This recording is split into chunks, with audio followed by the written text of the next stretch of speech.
are shattered by the sun. I walk the road, horizons change, the tournament's begun. The purple piper plays his tune, the choir softly sing.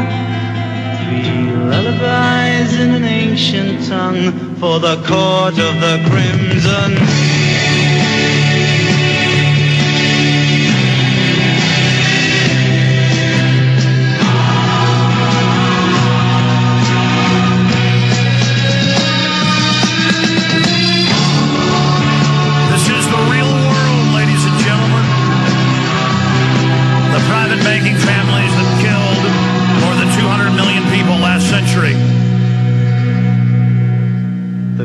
Of the city keys put shutters on the dreams. We are now under their control. Outside the pilgrim's door with insufficient schemes. Are we going to resist?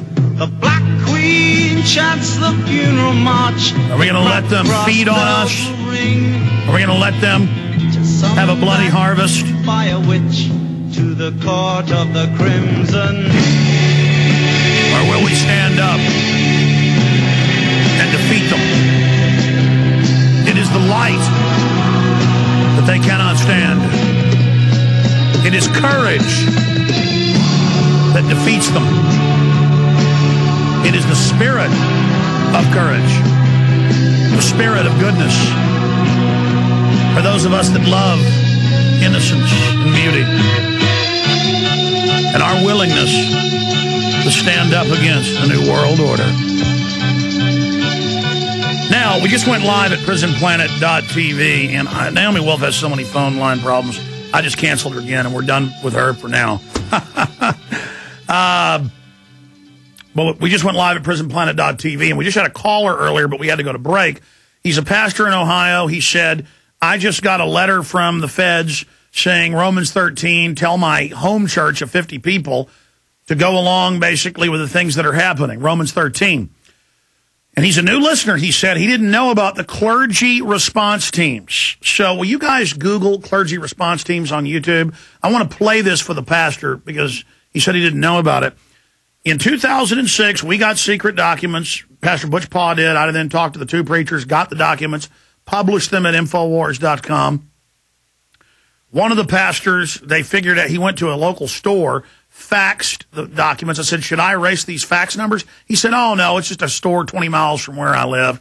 They'll never figure that out. And I said, okay, we won't take the fax number off.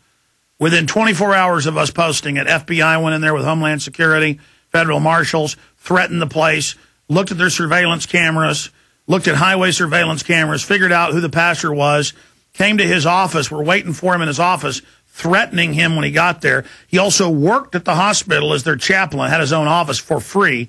They said, get out of here. You don't work here anymore. Now, he had a pretty good-sized church. People still didn't believe it. People still didn't believe it. Then it came out on mainstream news. They have doubled it to 26,000 pastors.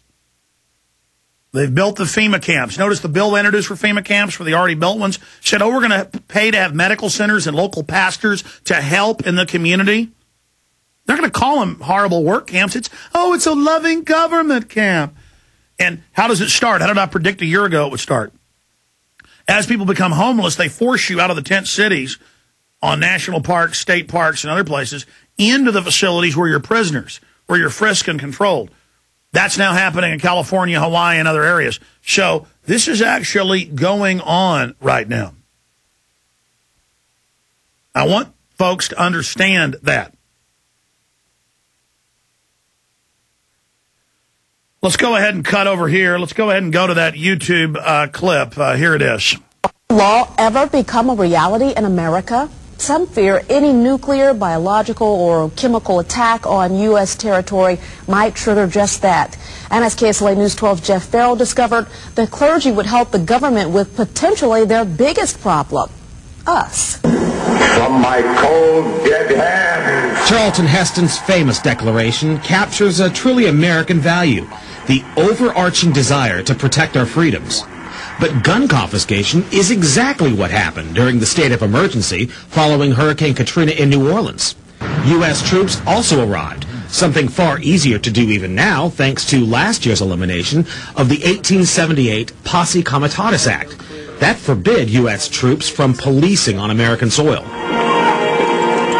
If martial law were enacted here at home, like depicted in the movie The Siege, easing public fears and quelling dissent would be critical. And that's exactly what the Clergy Response Team, as it's called, helped accomplish in New Orleans. Jeff, the primary thing that we say to anybody is let's cooperate and get this thing over with, and then we'll settle the differences once the crisis is over. Such clergy response teams would walk a tightrope between the needs of the government versus the wishes of the public. In a lot of cases, these clergy would already be known in the neighborhoods in which they're helping to defuse that situation. For the clergy, one of the biggest tools that they will have in helping calm the public down or obey the law is the Bible itself, specifically Romans 13. Because the government is established by the Lord, you know, and that's what we believe in the Christian faith. That's what's stated in the Scripture. Civil rights advocates believe the amount of public cooperation may depend largely on how long they expect a suspension of their rights might last. Jeff Farrell, KSLA News 12 reporting. Oh, let's play that end part about martial law. I want to finish up. We cut the tape off about 10 seconds early. Go ahead and back it up. Go ahead and According to Tuberville, during Hurricane Katrina, the Clergy Response Team provided 38 chaplains a day around the clock at 8 different camps. Now, remember, camps. This was secret until 2007. We told you a year and a half before with the documents. It's like we broke the MIAC and everything else. Because folks that are involved in all this know where to send their documents.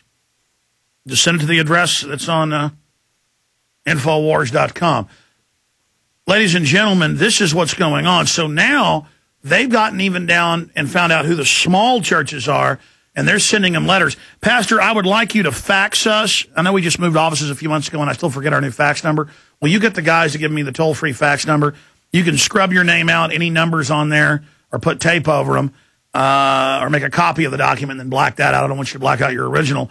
I want you to fax that to me, and I want other pastors to do this because, again, secret police training pastors to tell their flocks to go to FEMA camps, take injections, turn their guns in. That's in the original FEMA documents we posted almost 3 years ago. This is very creepy. Then you know that Romans 13 didn't really say that. The whole chapter doesn't say that. If you are a Christian and follow that faith, almost all of the prophets in the Old and New Testament were killed or tortured or imprisoned. Christ wouldn't follow the government's orders. It's all taken out of context. But Pastor, for those that just tuned in, we're also live at prisonplanet.tv. Recap the letter you got. Go over it for folks. Okay. I've been looking for it. My wife and I, we've been tearing our files apart because I left it in the envelope.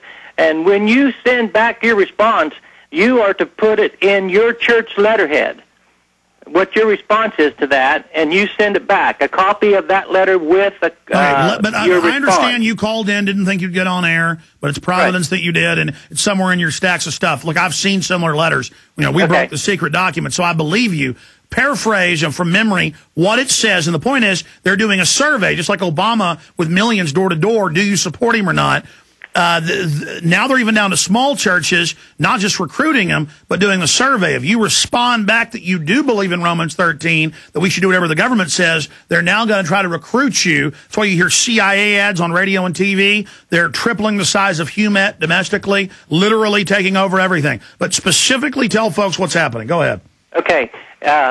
First of all, you are right, because I received 2 phone calls, and it was just like a survey. And it asked, as far as do you support Obama and do you support his agenda, his and Congress's agenda? Well, I said no, because I didn't vote for him to begin with. And then I hung up. Well, it's like 2 weeks later we got the same thing. And I just hung up. I didn't even answer anything.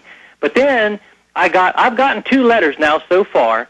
And one of the things that it points out, one of the first things that it points out is that if your church being 501c3, in other words, tax exempt, that it states that you're not allowed to make any political statements, things like that from the pulpit and stuff like that. In other words, it tells you all the things that you cannot do. It just kind of briefly touches over them. What you cannot do if you're a 501c3. Now, let me stop right there. Again, and I've seen those letters, they are intimidating people. Congress shall make no law. Congress shall make no law respecting an establishment of religion or prohibiting the free exercise thereof. Congress can't have 501c3.